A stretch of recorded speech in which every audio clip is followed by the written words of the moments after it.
എന്താണ് ക്രിക്കറ്റിലെ കൺകഷൻ നിയമം? ഇന്ത്യ ഇംഗ്ലണ്ടിനെതിരെ ആ നിയമം ദുരുപയോഗം ചെയ്തു. കളിക്കിടെ ഒരു താരത്തിന് പിന്നീട് മത്സരം തുടരാനാവാത്ത വിധം പരിക്കേറ്റ് പുറത്തായാൽ മെഡിക്കൽ എക്സാമിനറുടെ സാക്ഷ്യത്തോടെ പകരം താരത്തെ അനുവദിക്കുന്ന നിയമമാണ് കൺകഷൻ സബ്സ്റ്റിറ്റ്യൂട്ട് നിയമം.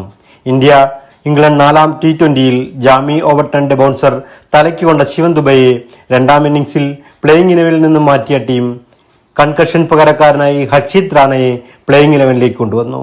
അന്താരാഷ്ട്ര T20യിൽ ഹർഷിത് റാണയുടെ അരങ്ങേറ്റം കൂടിയായിരുന്നു ഇത്. ടീമിലേക്ക് വന്ന ഹർഷിത് ആവട്ടെ 33 റൺസിന് 3 വിക്കറ്റുകൾ വീഴ്ത്തി ഇന്ത്യയുടെ വിജയശില്പിയാവുകയും ചെയ്തു. മത്സരത്തിന് പിന്നാലെ ഇംഗ്ലണ്ട് നായകൻ ജോസ് ബട്ട്ലർ ഇന്ത്യയുടെ ഈ നടപടിയെ വിമർശിച്ച് രംഗത്ത് വന്നതോടെയാണ് വിവാദങ്ങൾക്ക് വഴി തുറന്നത്. കൺകഷൻ നിയമപ്രകാരം പരിക്കേറ്റ് പുറത്താകുന്ന താരത്തിന്റെ അതേ റോൾ ചെയ്യുന്ന കളിക്കാരനാണ് കൺകഷൻ സബ്സ്റ്റിറ്റ്യൂട്ടായി എത്തേണ്ടത്.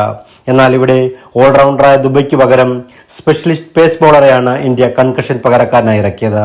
ഇതാണ് വിവാദമായിരിക്കുന്നത്. ഇന്ത്യ ചെയ്തത് ശരിയായ നീക്കമല്ലെന്നും ഇത് തികഞ്ഞ നീതികേടാണെന്നും ഇംഗ്ലണ്ട് നായകനും ഇംഗ്ലീഷ് ആരാധകരും തുറന്നടിച്ചതോടെ മറ്റൊരു ക്രിക്കറ്റ് വിവാദത്തിന് കൂടി പണ്ട് ജെന്റിൽമാൻസ് ഗെയിം എന്നറിയപ്പെട്ടിരുന്ന ക്രിക്കറ്റ് വേദിയാവുകയാണ്.